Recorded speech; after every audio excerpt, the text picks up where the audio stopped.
Besok di hari kiamat, tidak akan bergeser telapak kaki seorang hamba sebelum ia dimintakan tanggung jawab terlebih dahulu tentang 4 persoalan. Apa yang 4 itu? Pertama, an umrihi fima afnahu. Umur yang diberikan kepadanya akan dimintakan tanggung jawab kelak. Di mana umur itu dihabiskan? Sejak kita akil balik sampai ajal datang merenggut nyawa, di mana umur itu dihabiskan? Kita sering main-main, padahal waktu berjalan terus. Kita sering lalai dan lupa, padahal malaikat maut tidak pernah lalai dan lupa. Seorang Nabi Yakub alaihissalam, seketika akan ajal, beliau menanyakan, kalau saya ajal kenapa tidak diberitahu lebih dahulu? Kata malaikat maut, sudah diberitahu.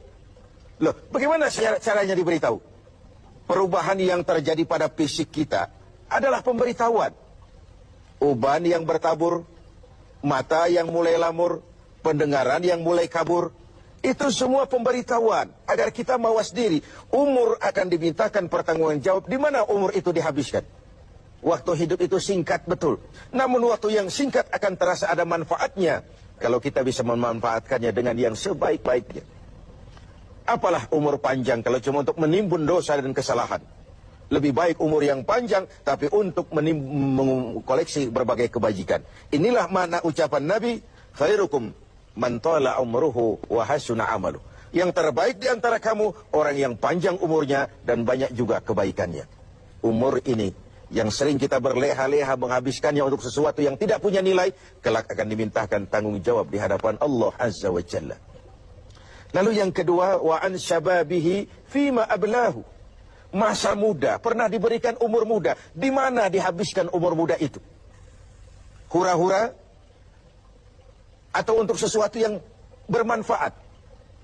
Dahulu ada seorang selebritis lah kalau zaman kita sekarang. Namanya Malik bin Dinar. Namanya saja sudah Malik bin Dinar, Raja bin Uang.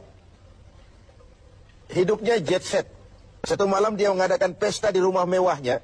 Datang seorang pengemis, bertanya kepada penjaga pintu, siapa yang punya rumah ini?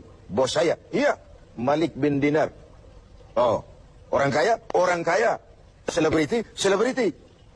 Dia hamba apa orang merdeka? Dia orang merdeka. Kalau hamba bagaimana bisa pesta sehebat ini? Orang tua itu senyum lalu bilang, sampaikan kepada bosmu Malik bin Dinar, dia memang orang merdeka. Kalau dia hamba, bukan seperti ini pekerjaannya. Dia orang merdeka, dilarang tidak terlarang, dicegah pun tidak tercegah. Merdeka dia memperturutkan hawa nafsunya. Kalau dia hamba Allah, bukan begini pekerjaannya. Menghabiskan waktu untuk pesta, hura-hura, sesuatu yang tidak ada gunanya. Ini disampaikan kepada Malik bin Dinar, dia tercenung mendengar orang tua yang misterius itu. Malamnya dia bermimpi kiamat datang. Dia akan dia masukkan ke dalam neraka. Karena itulah lalu dia bertaubat dan kemudian menjadi ahli sufi yang terkenal, Malik bin Dinar. Masa muda akan dimintakan tanggung jawab. Yang ketiga, wa an ilmihi maza amilabi. Ilmu yang dimilikinya, kemana ilmu itu diamalkan? Untuk mencerdaskan orang atau untuk membodohi orang yang memang sudah bodoh? Untuk membimbing umat atau menyesatkan orang lain?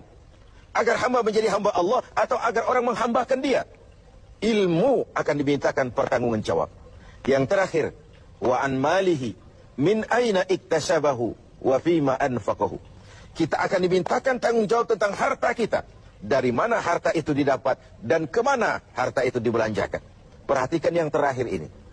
Tentang ilmu, pertanyaan akhirat cuma satu. Ilmumu kau amalkan untuk apa?